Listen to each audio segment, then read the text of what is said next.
Bonjour, je vais vous partager ce que j'ai eu à cœur et qui j'espère va vous encourager. Au cours de ces dernières semaines, moi je suis passée par plusieurs sentiments différents et avec une constance. J'étais en paix, enfin, constance. On va dire qu'elle a été mise à l'épreuve, ma paix. Donc je suis passée par la joie, par de la tristesse, par de la frustration. Tout ça un petit peu mélangé et donc et je me suis posé beaucoup de questions, énormément beaucoup de questions, que ce soit à cause des circonstances et puis aussi vis-à-vis de moi-même, où j'en suis avec le Seigneur.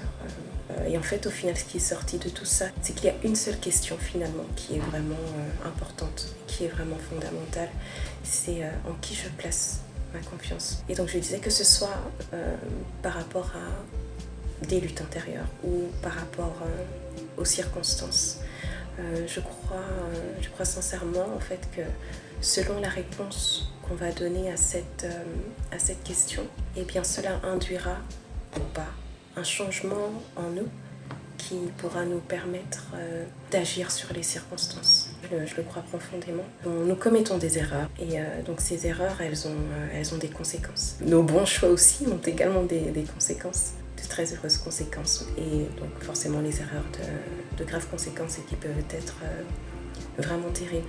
Alors pour ma part, j'ai choisi et je veux faire ces choix continuellement, chaque jour de ma vie, faire ce choix de tout remettre à Dieu, de placer ma confiance en lui et en lui seul. Donc pour en revenir aux conséquences de nos erreurs, ces conséquences qui peuvent être terribles, eh bien c'est incroyable de voir combien Dieu est bon même dans sa colère.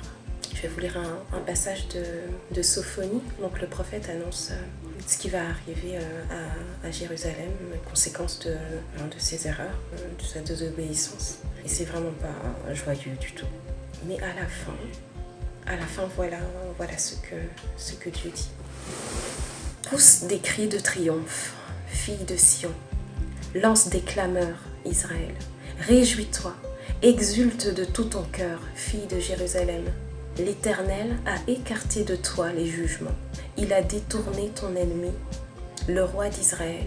L'Éternel est au milieu de toi. Tu n'as plus de malheur à craindre.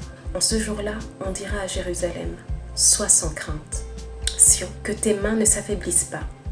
L'Éternel, ton Dieu, est au milieu de toi un héros qui sauve. Il fera de toi sa plus grande joie. Il gardera le silence dans son amour pour toi. Il aura pour toi une triomphante allégresse. Voilà ce que dit le Seigneur. Après la sentence, c'est lui qui sauve, c'est lui qui restaure. Et c'est en lui que j'ai décidé de placer ma confiance. Ça me réjouit. Voilà, ça vous encourage, quels que soient les sentiments par lesquels vous passez, quelles que soient les choses par lesquelles vous traversez. J'espère que cela va vous encourager. Dans la parole, il nous est recommandé de nous entretenir aussi par des hymnes et des psaumes. Je voulais juste vous chanter un petit bout. Ce n'est pas de moi. Donc voilà, ça fait ça.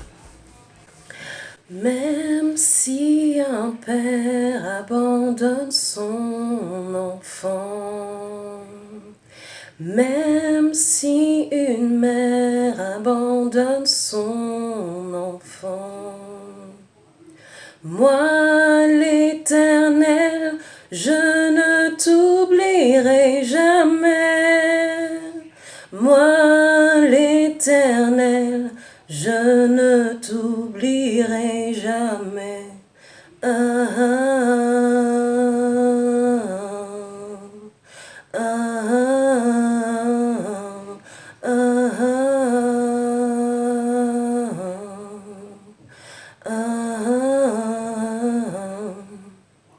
ne te soucie pas, ne te soucie pas, je te délivrerai, tu me glorifieras. Ne te soucie pas, ne te soucie pas, je te délivrerai, tu me glorifieras. Ah, ah, ah.